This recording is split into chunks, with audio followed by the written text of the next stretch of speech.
आपके चरणों में कोटि कोटि प्रणाम।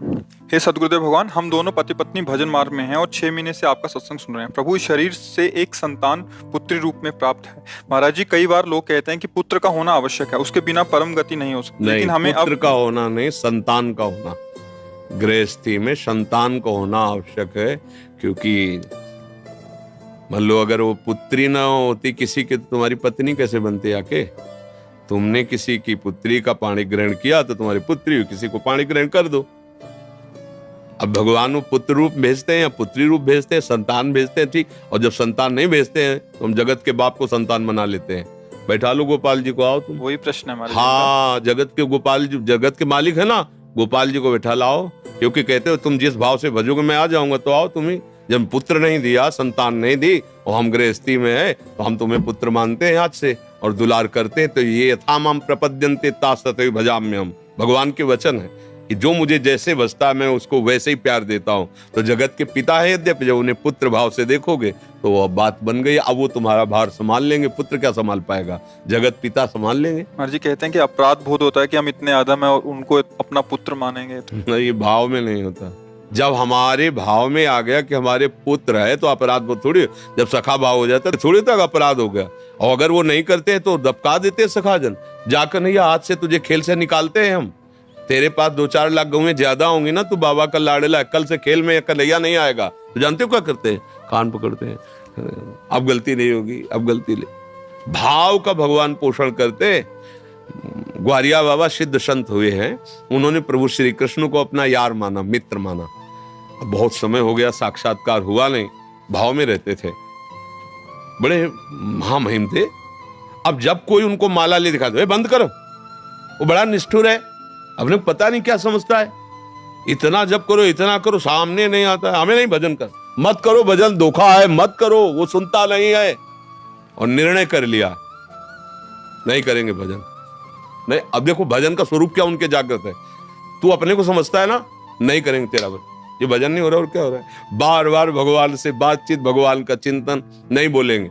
किसी को भी भजन करते थे तो सब जानते थे कि बाबा भाव में रहते, इसलिए कोई अरे काहे को भजन करते हो, बड़ा निष्ठुर है, सुनते थे, बड़ा करुणामय, बड़ा निष्ठुर। शाम की इसी रमण रेती में, जो मोड़ में इसे रमण रेती, वृंदावन रमण रेती कहते, रज थी। ये तो दुर्भाग्य प्रकट हुआ, रोड वोड बन गया, बड़ा मनोहर स्थान। बीच मार्ग में बड़ा एक वृक्ष था, रज में ऐसे लोटो, एकदम आनंद मिलता, पूरी परिक्रमा मार्ग रजमयी। बाबा वहीं शाम के निकल, पीछे आवाज, एक ग्वारिया, आवाज में अमृत था।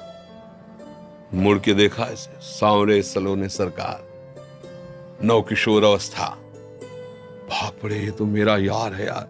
दौड़ पड़े, जाके गले लगा। फिर ध्यान आया कि हमने तो नियम लिया था इससे बात नहीं करेंगे, फिर हटे। अब प्रभु अचला पहन पकड़े ऐसे, ए बाबा सुन तो तू नाराज काहे को है? बोले इतना दिन हो गया और आप मिले नहीं। और उनके सामने भेकड़ी थोड़ी चलती है, तो आंसू चल रहे इतना। तो उनका देखो, ऐसा कभी तुमने दर्शन की आकांक्षा भी नहीं की, आज तुमने आकांक्षा की, मैं मिल। अब तुम जब कहोगे, देखो नाराज मत, उनको फिक्र है तुम्हारे नाराजगी की। अगर हम उनको सखा मानते तो फिर सखा ही माने, भगवान का वैभव ना देखे, नहीं तो सखा नहीं मान पाओगे। उनका वैभव ऐसा अनंत है कि फिर सखा तुम सोच पाओगे। अगर पुत्र मानना तो केवल पुत्र ही भाव रखते हुए कि मेरा, और अगर उनके भगवान के भाव में जाओगे तो पुत्र क्या, मच्छर भी नहीं है उनके सामने, हम क्या है। अनंत ब्रह्मांडों का स्वामी, एक रोमकूप में करोड़ ब्रह्मांड, उन ब्रह्मांडों में इतने जीव, दिखलावा माते तीन अद्भुत रूप, अखंड रोम रोम प्रतिलागे, कोटि कोटि ब्रह्मांड, भला वो हमारे पुत्र हो सकते? ये ज्ञान की जरूरत नहीं है, ये यहाँ नहीं, ये यहाँ से होता है भाव, ये दिमाग से नहीं होता। दिमाग है तो वाराणसी वाला वेदांत पढ़ो, अगर इस मार्ग में चलना है तो यहाँ हृदय का विषय है। प्रभु कहते तुम जिस भाव से चलो, ऐसा नहीं कि ये मनमानी भाव, वात्सल्य भाव है ना, उपासना में वात्सल्य भाव है। कितने महापुरुष सिद्ध होकर के भगवान के इस भाव को प्राप्त हुए। तो हम भाव करें, मेरा लाला है मेरा, बस।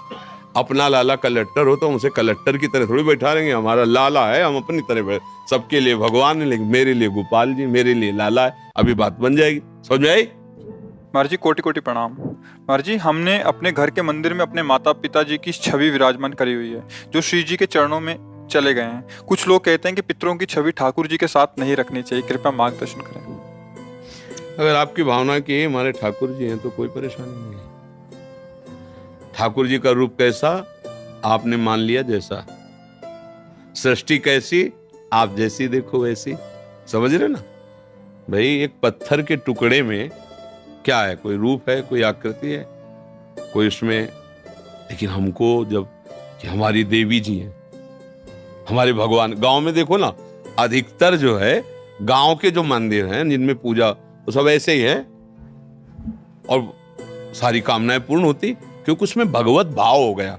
अच्छा, जयपुर से, जहां जयपुर जोधपुर में श्री विग्रह तैयार किए जाते हैं वहां आप जाइए, पत्थर की शिलाओं को काट काट करके, मतलब हमने देखा है जैसे गोपाल जी की वो बड़ी छवि है ना पीतल की, तो ऐसे ऐसे दबा के रेती से ऐसे, अब वो जिस प्रक्रिया से तैयार कर रहे हैं, फिर इसके बाद जब अपने पंचामृत से स्नान करके अपने सिंहासन में विराजमान करते हैं तो हमें भाव आ जाता है ना, हमारे भाव से भगवान दिखने लगते हैं ना।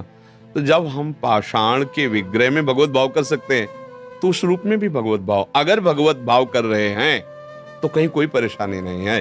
और अगर भगवत भाव नहीं है तो 5 भौतिक शरीरों के चित्त रखने से मंगल नहीं होगा। बात समझो, हमारी बात समझना। आंतरिक ये सब नाशवान शरीर है, भगवान का शरीर सच्चिदानंदमय है और उनका गुरु और भगवान में अंतर होता है क्या? तो गुरु और भगवान में जब अंतर नहीं होता तो प्रश्न ही नहीं बनता। गुरु गोविंद न भेद कराई, संतत सकल सुनो चितलाई। हम गुरु भगवान कहते हैं ना कि हमारे गुरुदेव भगवान से भी कहा है, मोते ही अधिक गुरु ही जी जानी, जाने संत अनंत समाना। तो गुरु और भगवान कहने को केवल 2 है, वो तो एक ही। अगर हम किसी 5 भौतिक शरीर में केवल यही भाव रखते हैं कि ये हमारे माता पिता ही केवल हैं, तो भगवान के सिंहासन में ना रखो, कमरे में लगा लो, देखते रहो। और अगर ये है कि ये मंदिर है माता पिता का जो रूप, इसके अंदर भगवान बैठे हुए, तो वहीं भगवान का साक्षात्कार हो जाएगा। अलग से फोटो भगवान की विराजमान करो या ना करो, हमारी बात समझना। केवल अपने माता पिता की छवि लगाई और मेरे भगवान है, रोज सेवा करो, आपको भगवत प्राप्ति हो जाएगी। क्योंकि आप किसकी सेवा कर रहे हो? भगवान। तो असली माता पिता वही है ना। और अगर भगवान से हटकर भाव है तो फिर भगवान की विराजमान करो, उनको कमरे में विराजमान कर दो दर्शन करने के लिए कि भाई ये माता है, पिता है, चाचा है, ताऊ है, परिवार, वो बात अलग हो गई। और अगर सिंहासन में तो चाचा ताऊ नहीं बैठे, मेरे भगवान बैठे, मम्मी के रूप में, पापा के रूप में, वही थे, वही बैठे, हो गया काम। बस उनको जोड़ो, उनमें थे, उनमें है, उनमें रहेंगे।